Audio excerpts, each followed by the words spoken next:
बहुत सारे जो पुराने मकान थे वो नमी कोठियों में तब्दील हो चुके हैं। तो ये किसने किए हैं? ये हमारे ही लोगों ने किए हैं, या पहले वाले जो लोग रह रहे थे उन्होंने किए हैं, क्योंकि उनका स्तर ऊपर उठा है, वो बढ़े हैं। अब वहाँ क्यों नहीं है, हम वहाँ की ही बात करते हैं। एक तो ये कि मुझे बड़ी कई बार हंसी भी आती है, लेकिन मैं हंसी ना सिर्फ मुस्कुरा भर के बात को ख़त्म कर देता हूँ कि वहाँ पर जिन लोगों ने हमारी हवेलियों पे कब्ज़े किए, या जिन्हें वो अलॉट हुई, या जिन्होंने जैसे भी करके वो हवेलियाँ ली, वो हवेलियों में रह तो रहे हैं, लेकिन उस हवेली की मुरम्मत कराने के पैसे तक नहीं हैं उनके पास।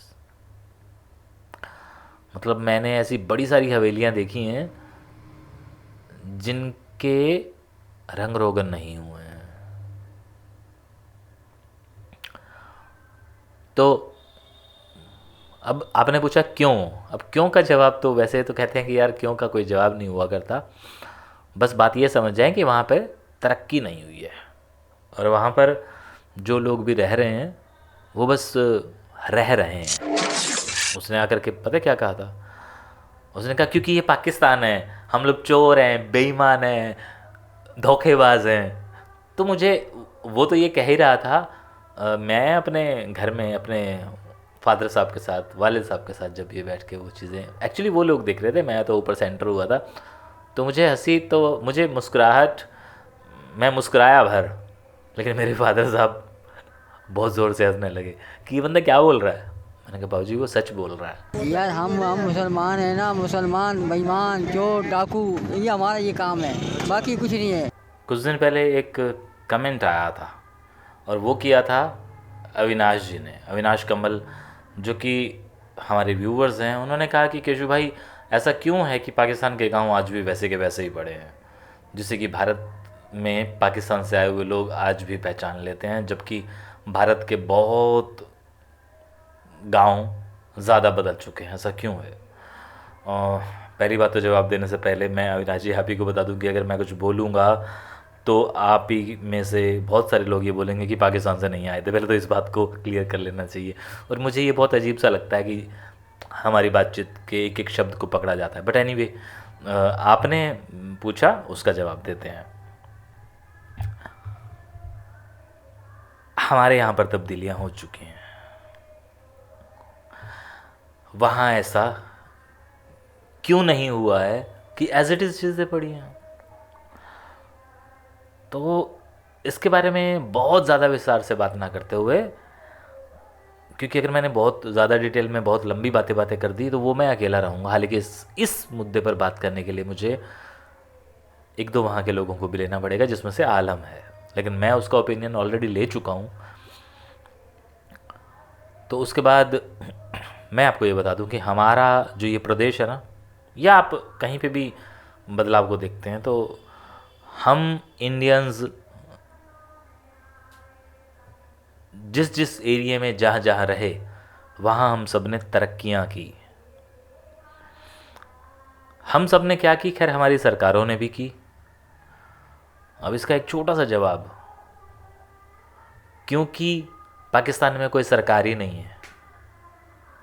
अब आप कहेंगे ऐसा थोड़ी है सरकार के बगैर।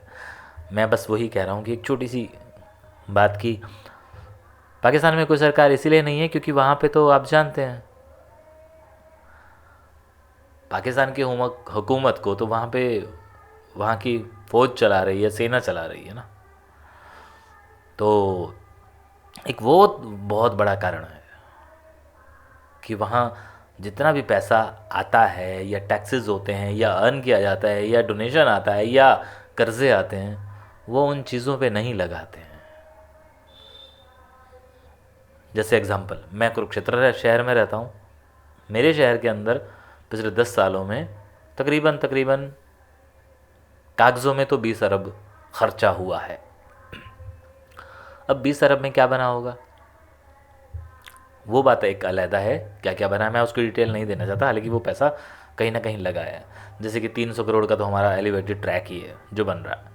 तो वहाँ पर अभी आप कहेंगे ये तो शहर की बात है, गांव की बात मैं कर रहा था। तो ऐसा नहीं है, यहाँ पर भी गांव में सड़कें कितनी ज़्यादा कनेक्टेड हैं, और गाँव के अंदर बहुत बड़े बड़े हॉस्पिटल्स हैं। एजुकेशन सेंटर्स हैं, ठीक है। बहुत सारे जो पुराने मकान थे वो नवी कोठियों में तब्दील हो चुके हैं। तो ये किसने किए हैं? ये हमारे ही लोगों ने किए हैं, या पहले वाले जो लोग रह रहे थे उन्होंने किए हैं, क्योंकि उनका स्तर ऊपर उठा है, वो बढ़े हैं।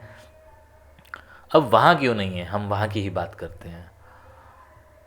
एक तो ये कि मुझे बड़ी कई बार हंसी भी आती है, लेकिन मैं हंसी ना सिर्फ मुस्कुरा भर के बात को ख़त्म कर देता हूँ कि वहाँ पर जिन लोगों ने हमारी हवेलियों पे कब्ज़े किए, या जिन्हें वो अलॉट हुई, या जिन्होंने जैसे भी करके वो हवेलियाँ ली, वो हवेलियों में रह तो रहे हैं, लेकिन उस हवेली की मरम्मत कराने के पैसे तक नहीं हैं उनके पास। मतलब मैंने ऐसी बड़ी सारी हवेलियाँ देखी हैं जिनके रंग रोगन नहीं हुए हैं। तो अब आपने पूछा क्यों।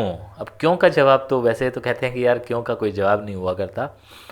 बस बात ये समझ जाएं कि वहाँ पे तरक्की नहीं हुई है, और वहाँ पर जो लोग भी रह रहे हैं वो बस रह रहे हैं। मैं अभी कल ही की बात है, मतलब अगर मैं बात करूँ तो ये अभी सितंबर जो कि पहला हफ्ता चल रहा है, इस पहले हफ्ते के अंदर अंदर मैंने एक वीडियो देखा था। एक वीडियो था, एक लड़का पाकिस्तान का बाज़ार के अंदर घूम के हाथ में एक पेपर लिए हुए, इंडिया की लिस्ट उसके हाथ में थी, सब्ज़ी मंडी के फ्रूट और सब्ज़ी की रेट लिस्ट थी, और वहीं वो दूसरी ओर वो देख रहा था, पाकिस्तान के रेट्स को कंपैरिजन कर रहा था। तो वहाँ पर वो जब यही बात पूछ रहा था कि ऐसा क्यों है, ऐसा क्यों है, हालांकि इसका एक बड़ा सीधा साधा जवाब था जो उस आदमी के दिमाग में पता नहीं क्यों नहीं आया, कि हमारे और वहाँ की करेंसी के जो रेट्स हैं उसका डिफरेंस है, उसकी वैल्यू है, उसका डिफरेंस है। बट मैं तो आपको वो क्यों वाले का जवाब दे रहा हूँ ना। तो जब वो लड़का उनसे पूछ रहा था ना, तो एक शख्स सामने आया था, उसने आकर के पता क्या कहा था, उसने कहा क्योंकि ये पाकिस्तान है, हम लोग चोर हैं, बेईमान हैं, धोखेबाज हैं। तो मुझे वो तो ये कह ही रहा था, मैं अपने घर में अपने फादर साहब के साथ, वालिद साहब के साथ जब ये बैठ के वो चीज़ें, एक्चुअली वो लोग देख रहे थे, मैं तो ऊपर सेंटर हुआ था, तो मुझे हंसी, तो मुझे मुस्कुराहट, मैं मुस्कुराया भर, लेकिन मेरे फादर साहब बहुत ज़ोर से हंसने लगे कि ये बंदा क्या बोल रहा है। मैंने कहा बाबूजी वो सच बोल रहा है। तो बहुत सारे लोग ये बात कबूल कर बैठते हैं कि भाई पाकिस्तान ऐसा मुल्क है, तो ये बस बात यहीं ख़त्म कर देते हैं कि ये एक बहुत बड़ी वजह है कि वहाँ पे तरक्की नहीं होती है। हर आदमी सिर्फ़ और सिर्फ अपने के बारे में सोचता है। यहाँ तो फिर भी लोग थोड़ा बहुत सोचते हैं ना, आमने सामने वाले के बारे में, पड़ोसी के बारे में, लेकिन वहाँ सिर्फ़ और सिर्फ अपने बारे में सोचा जाता है। शुक्रिया।